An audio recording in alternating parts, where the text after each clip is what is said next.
Hamas ने Israel के 20 से ज्यादा बंधक छोड़ दिए हैं। इजराइल ने फिलिस्तीन के करीब 2000 बंधक छोड़ दिए, लेकिन हमास और इजराइल का एक दूसरे पर बहुत बड़ी धोखेबाजी का शक गहराता जा रहा है।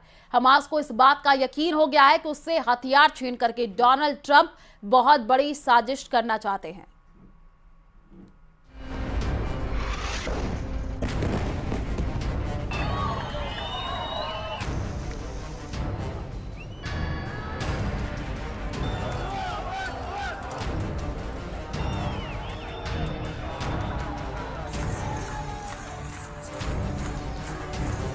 इजराइल के बंधक छोड़ दिए गए, फिलिस्तीन के बंधक भी रिहा कर दिए गए। बंधकों की अदला बदली हो चुकी है। सवाल है कि बंधकों की अदला बदली के दौरान क्या भरोसे की अदला बदली भी हुई है, या गाजा में अगले दौर का असली युद्ध अब शुरू होने वाला है? क्या हमास और इजराइल के बीच युद्ध विराम के बाद अब गाजा में फिर से तस्वीरें ऐसी कुछ देखने को मिलेंगी?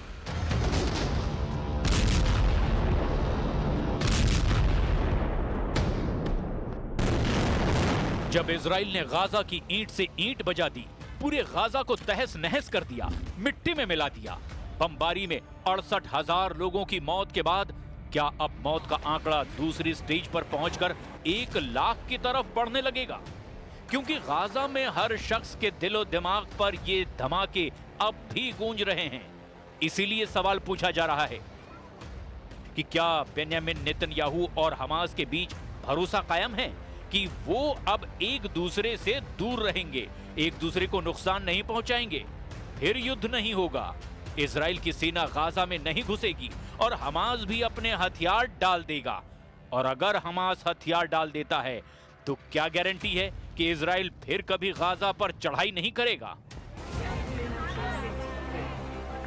इजराइल में बंधकों को लेकर जो सड़कें पहले नेतन्याहू के खिलाफ रोज उबला हुआ गुस्सा दिखाती थी, अब वो एक नए एहसास का गवाह बन रही हैं। लोग बंधकों को वापस घर आते देखकर खुश हैं।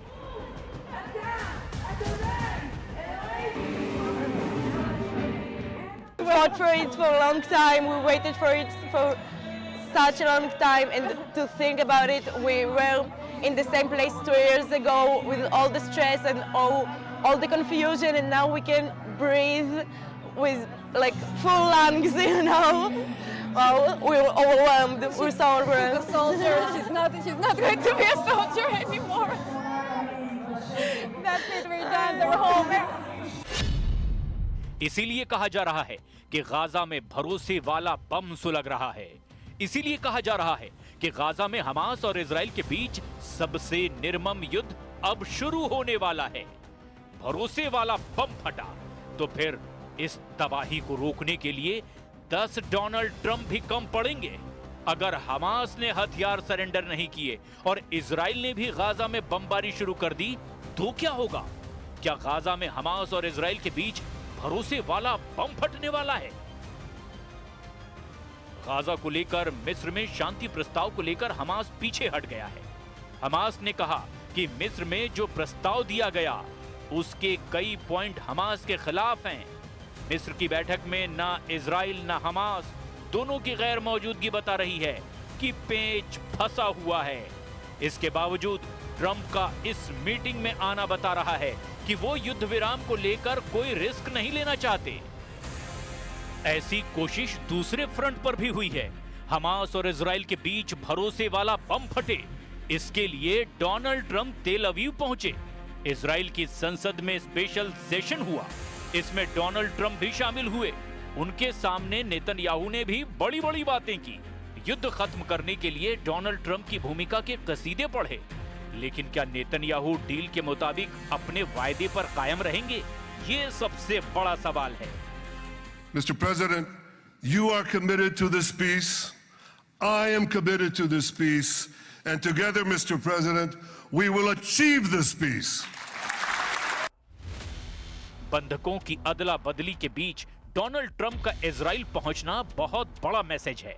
ट्रंप बताना चाहते हैं कि हमास और इजराइल के बीच अगर जंग रुकी है तो इसकी वजह कोई और नहीं बल्कि वो खुद डोनाल्ड ट्रंप हैं।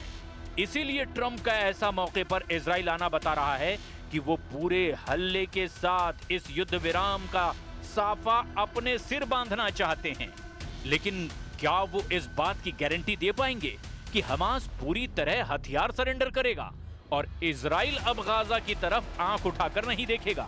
This is not only the end of a war. This is the end of an age of terror and death and the beginning of the age of faith and hope and of God. It's the start of a grand concord and lasting harmony for Israel and all the nations of what will soon be a truly magnificent region. I believe that so strongly. Donald Trump ने अपने सिर पर युद्ध विराम का सेहरा बांधा है। इसके लिए उन्होंने इजराइल की संसद में बहुत से लोगों को अपनी लाल ब्रांड वाली टोपी पहना दी। इस टोपी पर लिखा है ट्रंप द पीस प्रेसिडेंट, यानी ट्रंप ने अपनी तारीफ खुद करने वाला पैंतरा अपनाया और इजरायली संसद ने इसे हाथों हाथ लिया।